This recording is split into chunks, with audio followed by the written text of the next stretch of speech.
14ویں صدی کے مشہور تاریخ دان ابن خلدون کا لکھا گیا مشہور متن المقدمہ بھی اس لائبریری میں رکھا گیا ہے۔ 20ویں صدی کے آخر تک اس یونیورسٹی کا زوال شروع ہو چکا تھا اور حالیہ برسوں میں کسی نے بھی اس سے بچانے کے لیے کام نہیں کیا، لیکن چند برس قبل مراکش کی حکومت نے اسے اس کی اصل حالت میں لانے کا کام شروع کیا۔ فاطمہ الفہری کی یہ کاوش اب بھی لوگوں کو متاثر کرتی ہے۔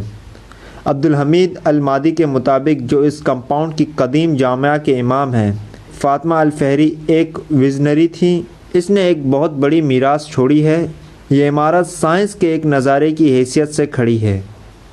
اس یونیورسٹی نے مختلف ثقافتوں اور تہذیبوں پر بہت زیادہ اثر ڈالا ہے۔ اس سے ثابت ہوتا ہے کہ یہودیوں اور عیسائیوں سے پہلے مسلمان علم کی دولت سے مالا مال تھا، لیکن بعد میں اپنی عیاشیوں اور دولت کی آگ کے آڑے آ کر انہوں نے اپنا شعور